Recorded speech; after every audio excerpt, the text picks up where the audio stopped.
Mom, Dad, I have a confession to make. What is it, son? Go on, spit it out. I'm addicted. Addicted to pussy. Heyo! Oh, we fucked up. We raised an idiot. Look at him! For most of my life, I haven't been an animal person. In fact, probably the exact opposite. This is due to the fact that when I was a kid, this huge dog came out of nowhere and started chasing me and barking at me.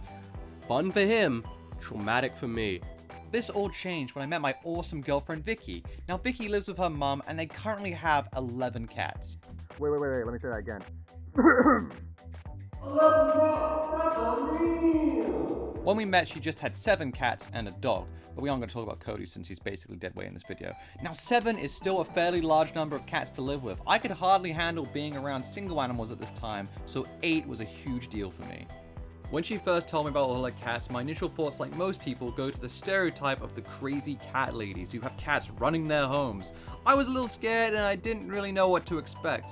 I didn't know what it would be like to be constantly around cats. But when I walked into her house for the first time, I discovered it was nothing like that. While there probably are lots of cat owners that houses do smell like cat piss and shit with cats literally taking up every square inch of available space, this was definitely not one of them. It was the complete opposite. It was clean, had good house smell, cats reasonably spread out.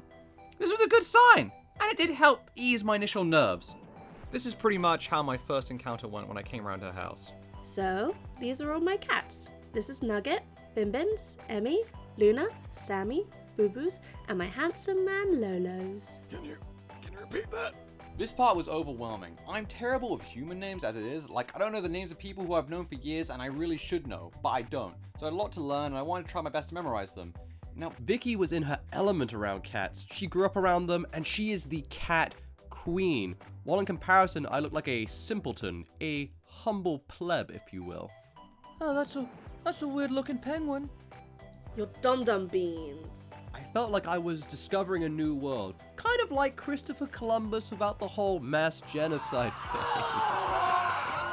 I had a lot to learn, she was gonna teach me, and there were a few learning curves I had to get used to, such as... Feeding time.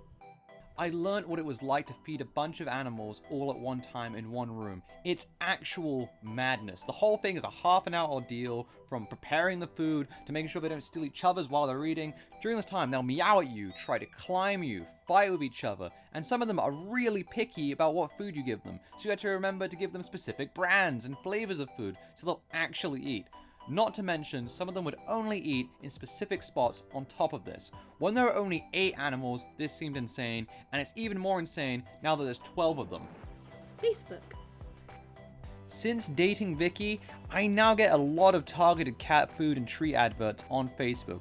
It started to get weird when we were talking about the specific cat treat in person one day, not even over Messenger or anything, and then the next day, oh, look what's up in my Facebook feed, an advert for that thing we talked about. I'm looking at you, Zuck, you sneaky soy boy. Sleeping with cats. I had never had an animal sleep in the same room as me before I met Vicki. I always had this fear that they would start some shit with me, like eating me or something while I slept. But because I love her, I did the impossible and forced myself to get used to letting them sleep in with us. I slowly learned over time to be okay with them sleeping in the room, and eventually I could just switch off and be comfortable. Like, well, for the most part, like, just because I could get to sleep, it doesn't mean I was staying asleep all the time. Which actually brings me nicely to my next point. Cats don't care if you're sleeping. I learned a thing or two about how cats treat you while you're sleeping. They treat you like shit. They will walk on you, meow at you, and I don't know why, but for some reason, some of them just like to give my feet a little surprise scratch. This obviously brought some fear into my heart, so now on those hot nights where I just want to let my toesies loose and feel the breeze, I can't! I have to wear socks! Talking to cats. I learned that while talking to animals, it's kind of hard to not talk to them like they're infant children, because everything they do is just said with this tone, like it's really impressive. Who did a big sticky boo-boo in the litter tray? You did! And quite frankly, that big poo-poo is pretty impressive. I noticed Vicki especially loves to talk to them, but she doesn't just talk. She makes up conversations between the cats, and I'll just come in sometimes and she'll be in the middle of having a big conversation with herself. Don't look at me like that. No, you don't look at me like that. You're rude. No, you're rude! Cat personalities. I learned that cats all have these amazingly different personalities. Some are socially awkward, some are angry, some are the most insanely sweet and loving creatures on the planet. Like, let's take Nugget for example. She was the first cat I connected with when I first got introduced to them all. She doesn't care about the other cats, but she loves human attention. Like, she'll see a human and she'll just purr like crazy immediately. I think I grew to love her because she would just sit happily on my lap, and the worst she would do would be cling onto my leg and refuse to let go.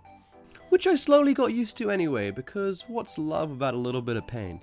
Then on the opposite end of the spectrum, there was Luna, who I really didn't like at first.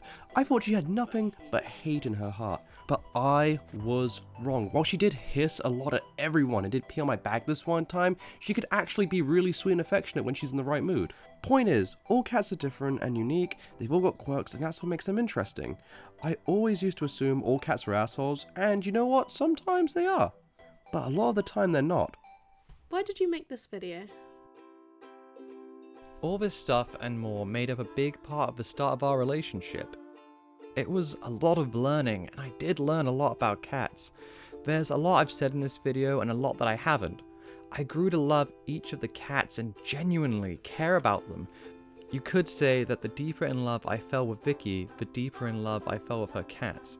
It may sound weird, but I don't really care because I've not been this way at all my whole life. I was on my way to becoming a cat person, but honestly, I wasn't 100% there yet. I wasn't completely comfortable around cats. But that all changed when we got Kinky Gal. I love her so much. She's so cute. But that's another story to be continued another day.